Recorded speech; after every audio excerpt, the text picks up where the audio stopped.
इस बीच आ रही एक बड़ी अहम जानकारी के साथ, जी हां, बड़ी खबर आपकी टीवी स्क्रीन पर। तो दिल्ली पुलिस की गैंगस्टर्स पर बड़ी कार्रवाई लगातार जारी है। एक बार फिर से एक बड़ी जानकारी सामने आ रही है। तो दिल्ली पुलिस ने लॉरेंस बिश्नोई और गोल्डी बराड़ गैंग के एक बड़े मॉड्यूल का पर्दाफाश कर दिया है। जी हां, बड़ी जानकारी हम आपको बता रहे हैं। तो रंगदारी वसूलने वाले 3 गिरोह का पर्दाफाश किया। 3 अलग अलग गिरोहों को पकड़ा है। पुलिस के मुताबिक ये गिरोह दिल्ली और पंजाब समेत कई राज्यों में रंगदारी वसूलने का काम करता था और इस गिरोह को लेकर दिल्ली पुलिस की क्राइम ब्रांच दोपहर 12 बजे एक प्रेस कॉन्फ्रेंस भी कर सकती है। बड़ी जानकारी हम आपको बता रहे हैं। एक बड़े मॉड्यूल का खुलासा किया है, भंडाफोड़ किया है। तो गैंगस्टर्स के खिलाफ ये बड़ी कार्रवाई जारी। इसी बीच एक और बड़ी खबर, हरियाणा से बड़ी खबर। पुलिस विभाग में बड़ा फेरबदल हुआ है।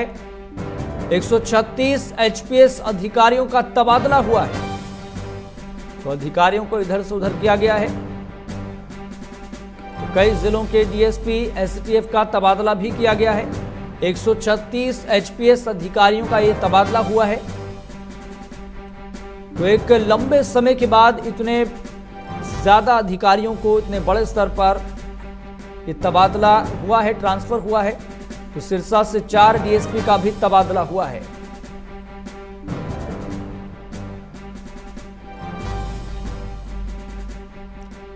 तो दिल्ली पुलिस ने लॉरेंस बिश्नोई और गोल्डी बराड़ गैंग के एक बड़े मॉड्यूल का पर्दाफाश कर दिया है। दिल्ली पुलिस ने रंगदारी वसूलने वाले 3 अलग अलग गिरोहों को पकड़ा है। वहीं पुलिस के मुताबिक ये गिरोह दिल्ली और पंजाब समेत कई राज्यों में रंगदारी वसूलने का काम किया करता था। इस गिरोह को लेकर दिल्ली पुलिस की क्राइम ब्रांच दोपहर 12 बजे एक प्रेस कॉन्फ्रेंस भी करेगी। तो बड़ी जानकारी हम आपको बता रहे हैं। तो दिल्ली पुलिस की गैंगस्टर्स पर यह बड़ी कार्रवाई देखने को मिली है और ये गिरोह, आपको बता दें, रंगदारी वसूलने का काम किया करता था।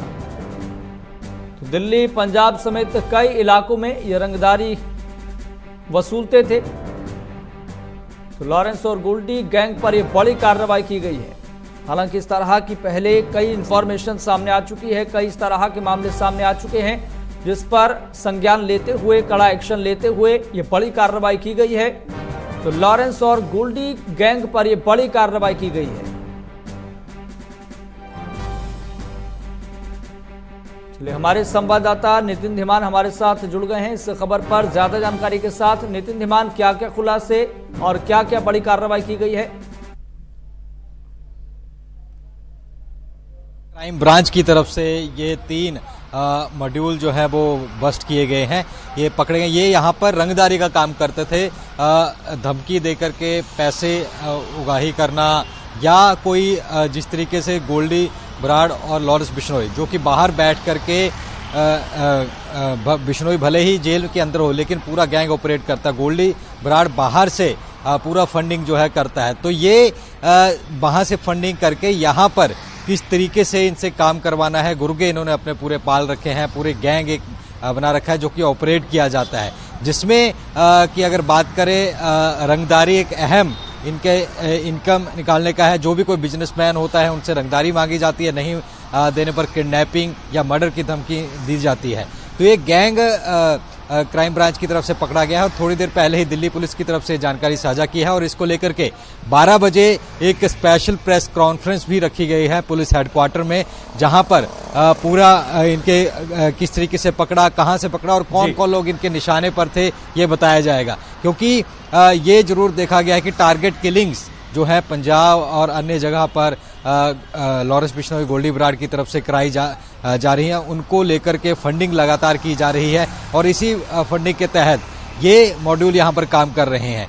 ऐसे लड़के जो कि बेरोजगार हैं और ऐसे जल्दी से जल्दी पैसा कमाना चाहते हैं, उनको रिक्रूट किया जाता है और खास करके हरियाणा और पंजाब और वेस्टर्न यूपी के गांव से, और उनको रिक्रूट करके फिर उनसे इस तरीके के कार्य करवाए जाते हैं। तो यहाँ पर कौन सरगना इसको ऑपरेट कर रहा था, ये भी बड़ी बात होगी। और इनके तार कहाँ कहाँ जुड़े थे, क्या इंटरनेशनली ये रंगदारी का काम करते थे या यहाँ पे लोकल लेवल पर होता था, ये भी देखना होगा। लेकिन एक बहुत बड़ा झटका कह सकते हैं गोल्डी बराड़, लॉरेंस बिश्नोई गैंग को कि 3 मॉड्यूल जो है वो बस्ट किए गए हैं और 12 बजे इसकी पूरी जानकारी दिल्ली पुलिस की तरफ से दी जाएगी। लेकिन दो पॉइंट सबसे महत्वपूर्ण, क्योंकि इस तरह की खबर पहले भी सामने आ चुकी है कि ये जो गैंगस्टर हैं, चाहे वो लॉरेंस बिश्नोई से जुड़े हुए हों या फिर गोल्डी बराड़ से जुड़े हुए हों, सोशल मीडिया पर भी इस तरह का अभियान चलाते हैं, युवाओं को अट्रैक्ट करते हैं, उनको प्रलोभन देते हैं, लालच देते हैं ताकि उनके साथ वो जुड़ें। और दूसरा पॉइंट यहाँ पर ये मॉड्यूल है, इसमें कितने गैंगस्टर शामिल हैं, क्या इसका अभी तक खुलासा हो पाया? कोई जानकारी साझा की गई? देखिए कितने लोग शामिल हैं कितने नहीं है वो 12 बजे जानकारी दी जाएगी, लेकिन जहां तक सवाल है रिक्रूट करने का, सिद्धू मूसेवाला का जब कत्ल हुआ लॉरेंस बिश्नोई की तरफ से जब वो करवाया गया तो उसके बाद उसमें देखा गया था कि अधिकतर शूटर वो थे जो नाबालिग थे।